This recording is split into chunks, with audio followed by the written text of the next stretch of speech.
Hey everybody, and welcome back to the channel. Welcome back to Warpforge, and welcome to the new Genestealer Cults. They are here. I guess they've been here for a while. But we also have my favorite co-host, Hard to Carry Harry, here joining us today. So say hello to the Genestealers, Mr. Harry. How are you doing? What's happening, everyone? Yeah, mate, they've come fast. They're here fast, didn't they? Yeah, I mean we were talking about it just before we started recording of like, wow, they're here. We knew, and Harry was right on point with this, that the Gene Stealers were coming soon because we had that the symbol that was added for the ranked faction leaderboards. So that was kind of exciting, and I was wondering when I'd get a little notification about some new stuff. And honestly, I'm super excited to get into this with Harry today. He is looking at it fully fresh. I tried not to think too much while I was looking at the new cards, save some of my reaction, but I did have to put together, a nice little slideshow for us. So, Yeah. um, but honestly, the most exciting thing we're going to start with is one of the brand new mechanics. And so I think, are we ready to learn about the Gene Stealer cults, Harry? You ready to dive in here? 100% more than ready. Yeah. Let's do it. All right, we got a. It looks like a lot of text. I promise it's a little simpler than we think. But so the new mechanic is called Uprising. Love it already. And Yeah. so what this read, I'm going to read some of these bullet points. We do have examples for different cards, and we'll talk about that to make it a little bit more digestible. But basically, Uprising says troops with Uprising trait trigger an effect on the turn that they are deployed every time another troop is deployed on the same turn. So what that means is it's not a rally effect where you play it and you get a value. You're going to have to play it and play something else to get the previous unit's effect. And it's going to make more sense as we get through it. So it's essentially a combo mechanic which provides bonuses to the Gene Stealer cults when they are able to prepare, which makes a lot of sense, right? A coordinated uprising and deploy multiple troops in the same turn, right? So you're kind of to borrow, an old combo deck, right? The Green Horde, right? You are just like popping out a bunch of troops all at the same time. But for this faction, right, it's all about kind of doing that and then getting bonuses for doing that, if that makes sense. Yeah. Um, So cheap units then. Yeah. I think cheap units is something we want to look out for. I think they're going to be kind of at a premium in specifically the uprising. I don't know if there will be uprising decks. I imagine we're going to get a couple of mechanics. So, but this is the one that we're looking at today and going through. So we'll kind of see how uprising plays, and we'll obviously once we get into the cards, I think it makes a lot more sense. So this last bullet point: a troop does not need to be deployed from hand in order to trigger the uprising trait of troops on the board. So, what that immediately made me think of is okay, if there's a way to summon stuff, right, like make a couple Gene Stealers from some certain card or whatever, okay, that is going to help trigger the uprising effect. So, yeah, so it kind of, at first glance, you're like, okay, so they get some value if you play a bunch of things at the same time. Um, and I think there are probably going to be a few different ways to do that. So, Oh, yeah, a troop does not need. So if some troops might have the uprising effect if you play a spell.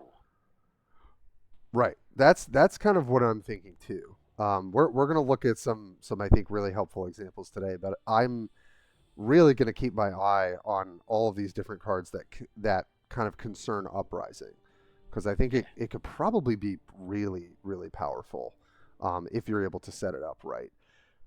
The question I think here is uprising going to require too much setup to be good? I think that's kind of the thing that's in the back of my mind here. So let's just get into the cards and see what's going on here. All right, Let's go. card number one. We Harry was just mentioning cheap units, right? So this is one energy, 1/2/2 neophyte initiate. It has uprising, deal one damage to a random enemy. So the neophytes are the dedicated and fanatically loyal foot soldiers of their cult, born of the brood cycle's third and fourth generation. So they're closer and closer. I think it's like sixth generation, if I read right, is where things get a little crazy. Um, so this unit seems like it's going to be useful. What are your thoughts, Harry? It all depends on the uprising, innit? You might Yeah. need this in your deck to trigger uprising. Um, like there might be one like your uprisings trigger twice, and all of a sudden you've got one cost that does 2 damage. That's exactly what I'm thinking, and we're gonna look at a specific 2 card combo within the 5 cards that we have, and I think that will kind of help us understand how strong or weak some of these cards are. My guess, though, is if Uprising is good enough, you're gonna want Initiates, right? They are those foot soldiers. You kind of need cheap units that you can play, at the same time as the other more powerful Uprising units. So to Yeah. me, it feels like Neophyte Initiate's just going to be kind of a staple card to help you trigger Uprising. I agree. And I love the art, love the gun, It's looking really cool, innit? menacing. Yeah. I love the little spotlight things. They have some of these little flourishments on the cards with these spotlight. I'm not really sure what the flavor is there, but it just looks very cool. So, Yeah. all right. And the border's nice as well. Yeah. No, I dig that. I had to clip it a little bit, so sometimes you're not able to see the full thing in the thumbnail, but here you really get to see the whole thing, and it just looks sick. Yeah. So that is Neophyte Initiate. My feeling is this is going to be a necessary card, but let's see what else we got here. All right, and I made a little note here in the top right corner for rules example. So this is Summon the Cult. It's 4 energy, and it's a stratagem. Deploy 2 random 2-cost Genestealer Cult troops. So the multitudes emerge in secret from dorms and the crannies of merciless pits. Geez, that sounds not so pleasant. Minutes before the revolt, the cult gathers for a final prayer, for the day of ascension has come.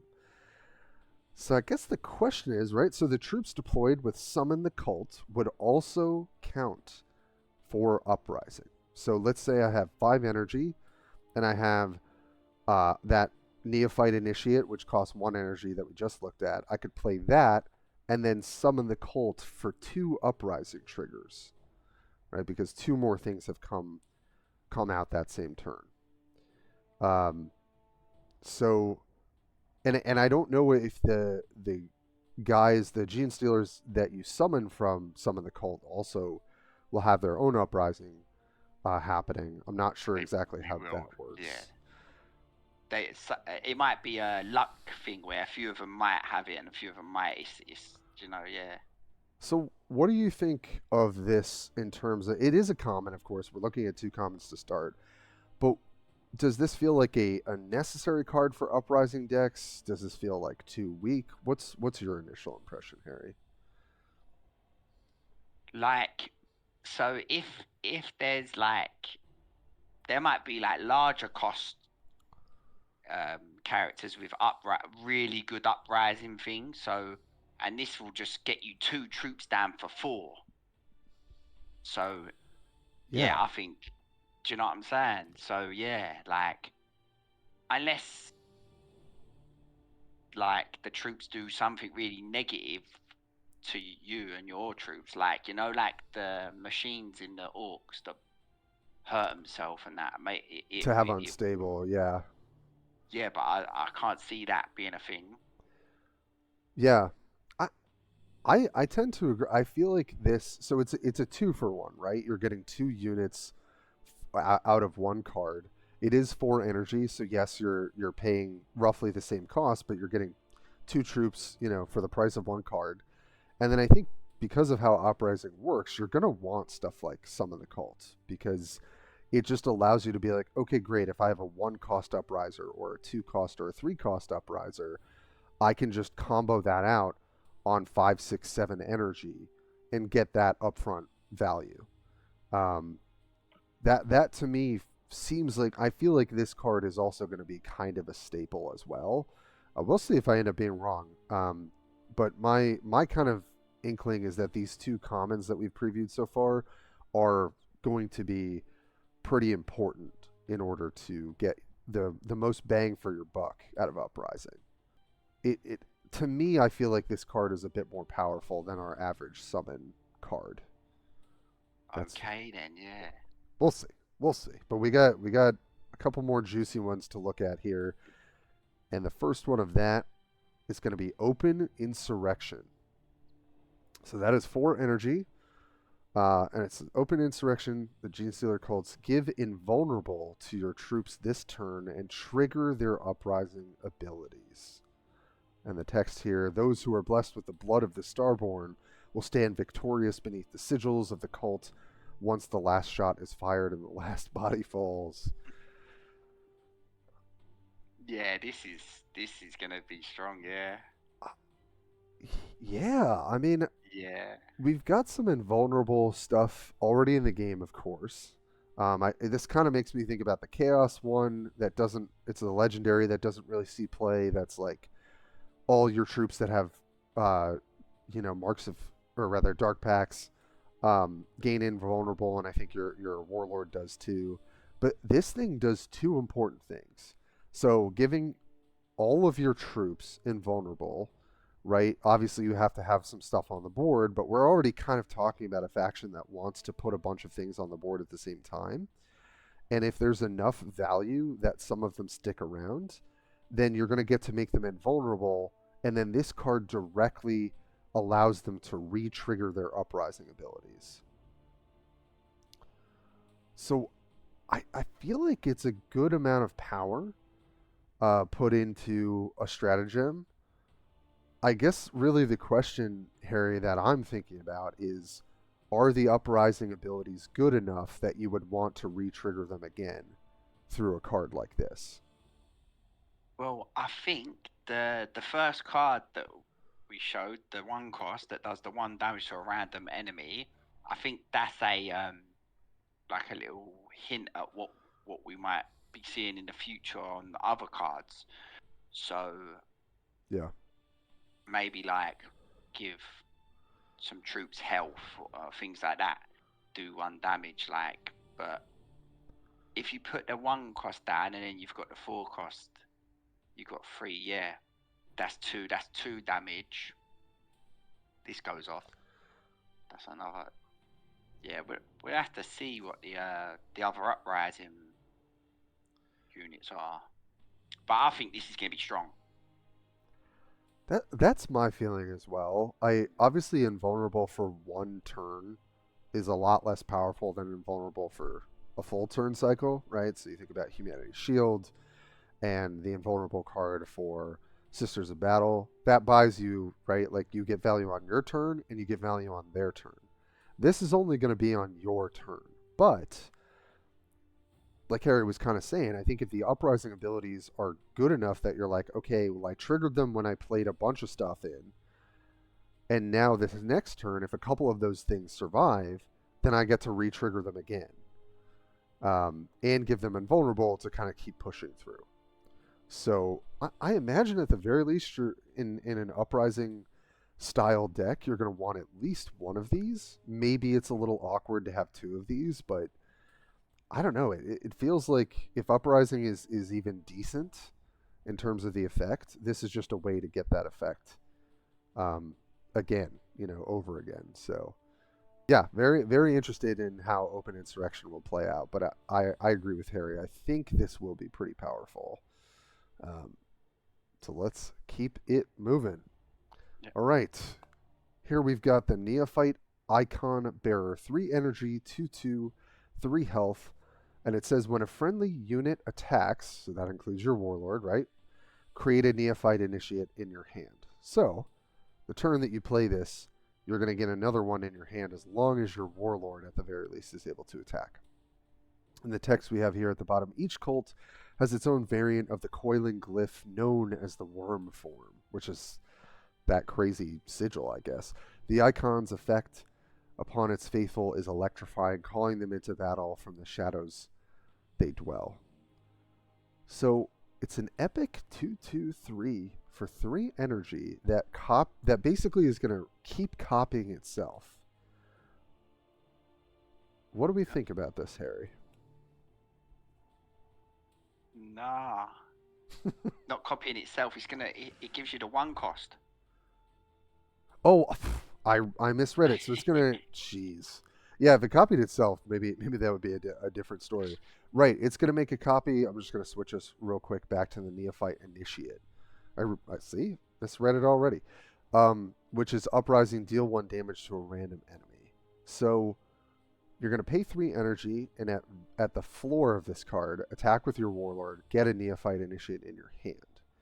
And so if you're on 4 energy, you can play this attack, play your Uprising unit, but you're not going to get the trigger because it needs another unit to come after it. But I think the strength of this card, right, is that because it's creating more of those Neophytes, it should help your Uprisings trigger in the future, I guess. Yeah. It's going to get took down easy, though, isn't it? Yeah. Yeah, this guy's going to die, I think, pretty quickly. I mean, the floor of this card, I think, is still probably good enough. Like, just getting that 1 Neophyte to then kind of set up your Uprisings in the future. I'm not sure on this card. But maybe if you put him down, turn 4, him down, and an Initiate, they're going to want to kill the Initiate first because it's got an Uprising thing. Yeah, that's true. Yeah, I mean it's good in terms of card advantage because you're paying 3 energy for, like, you know, a small body. Obviously it doesn't stack up against a lot of 3-drops in this game, and that's probably the biggest mark against it. But it's giving you that upfront value through Neophyte. And then the Neophyte Initiate is going to combo well with maybe some of your more powerful Uprising abilities. And we are going to look at one of those today, I promise you. So maybe we'll have a little bit more information to kind of understand the power of this card. To me, it seems fine, but I don't know if it's enough to make this, like, you know, a staple card in your deck. Cool. It does something that we've not really seen a lot of. Yeah, they're kind of expanding on this idea of, like, a card being able to get you a different type of card. You know, we saw that from the Galeron's Champion, even with the Kroot Carnivore, this last reinforcement drop, right, replicating itself. That's what I thought this card did. And then I, of course, realized Harry correcting me here, it does not do that. So it's interesting. Definitely interesting. So are you ready to see our last, and what I would say is definitely a pretty wild Uprising card? Yeah, I'm ready. Let's see. All right, let's get it. Let's close it out here with none other than Kellermorph. 8 energy, and we'll go over the rules text up there. Sniper. Uprising, deal 1 damage to a random enemy 6 times. And it's a 4/8/8 unit. So whip fast reactions and hypersensory acuity lend the Kellermorph lethal reaction speeds, and it helps it unleash withering volleys from its iconic Liberator auto stubs. Not sure what that is. I'm sure other people would know. And so just to think about some of the rules we talked about, right? So for example, if you play a Kellermorph followed by that 1-drop Neophyte Initiate, the Kellermorph will trigger her ability and deal 6 damage. If you then deploy a second Initiate, both the Kellermorph and the first Initiate will trigger their Uprising abilities. So this is where we see a little bit of the combo potential, right? Because if we're able to go Kellermorph for 8, this is a large energy combo. Then Neophyte triggers the Kellermorph, and then you play a second Neophyte that triggers the Kellermorph again and the Neophyte for the first time. So that's potentially 6 damage to a random enemy, then 6 damage to another random enemy, and 1 damage to another random enemy. But that is 10 energy that you're spending to do that. Yeah. This is going to be probably in every one of them. Yeah, I'm a little worried about the energy cost of this card, just because you need at least that one drop to get the value, unless, or I shouldn't say that. From what we've seen, because we're recording this pretty early on, I wonder if there are ways to like reduce the cost of your troops, or something that allows for this card to be discounted, because waiting till 9 energy to get the Kellermorph's value, or you play it on 8 and do something like, the, what is it, the 4 energy we looked at, the open insurrection, to trigger Uprising. It's not going to happen until pretty late into the game. But I do think whenever it happens, it is pretty powerful. It's a pretty great way to close out the game. Yeah, this unit don't really need invulnerable though, because it's got snipe. So Right. I was more thinking about, okay, if you can't trigger the Uprising the turn you play this, at least the following turn you can use the insurrection to trigger the Uprising, which maybe if you're taking care of their board, this is just going to hit their warlord for 6 damage. And then you're doing 14 damage between the trigger and this card itself, which would be quite a lot of damage. So, and you'll have more mana to spend the next turn, so you could drop the initiate, then pop the spell for 5 mana. Yeah, right, and then you could get some other value as well. Then you never know what else. You never know what else you're getting from that random thing. Right, the summoner, the 4 energy summoner spell. Yeah, we don't know. So, this as of our recording, we have not seen any other cards. These are the 5 that Harry and I are taking a look at with you guys. So, obviously That's 18 damage.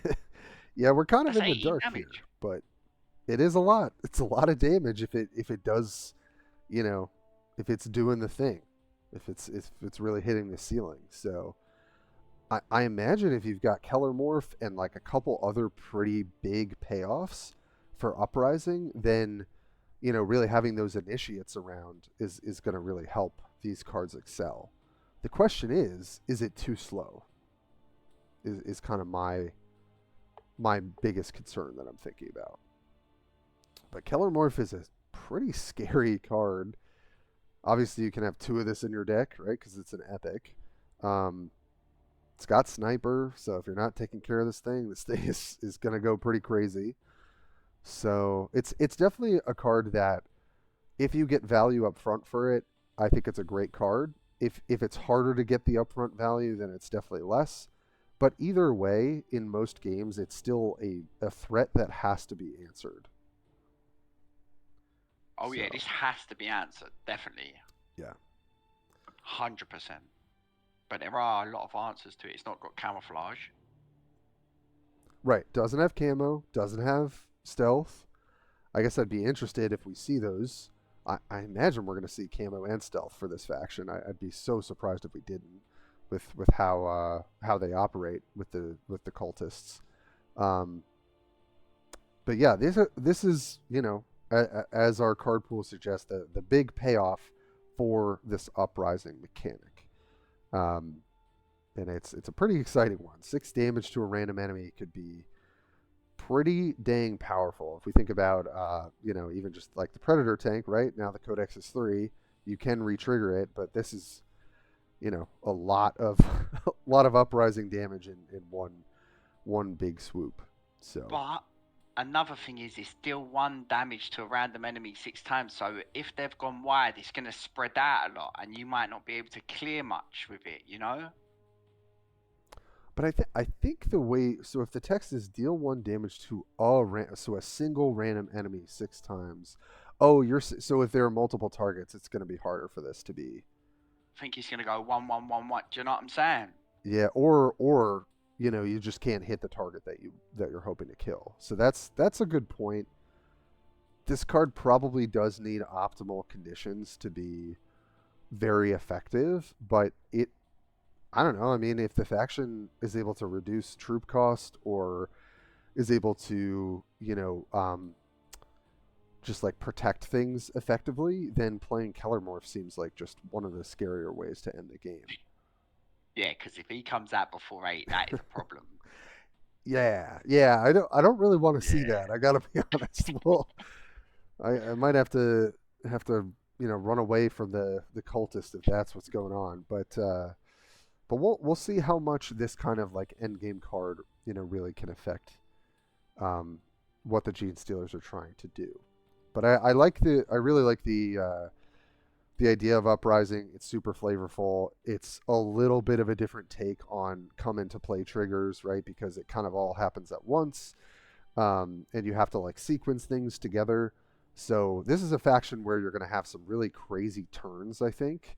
It probably will feel kind of combo-y. And I was saying to Harry before, like there aren't a ton of combos in Warpforge, so I'm pretty hype to see the idea of troops kind of comboing off for like cool effects. So Yeah. No, there are some cool cards there, though. There are.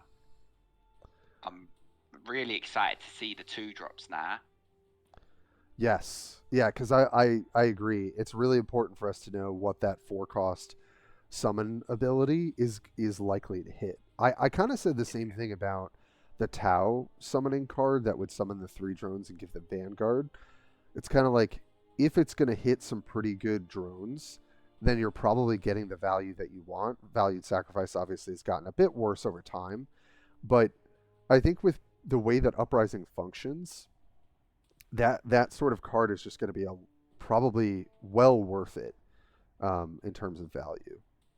But I guess we can't really know until they're here, and as of this recording, they'll be almost here. But I guess in terms of the cards that we looked at, Harry, what are your feelings just about the Genestealers in general? Oh yeah, the Uprising combo thing. I'm like really interested. I want to see Yeah. it. I want to see what it has to offer. The art's really nice, Yeah. and I'm digging the arts and the aesthetic and the just different yeah, weird Genestealers. It's pretty sick. So, yeah, I mean, I'm excited. I think combo can be really, really fun. We don't have a ton of ways to do that in the game super competitively. So like if it shakes out that Uprising is like pretty good in terms of like competitiveness, then that's going to be kind of a whole different play style, really being explored in Warpforge. And I can't believe we're going to see these guys very soon. Um, I'm super hyped for it.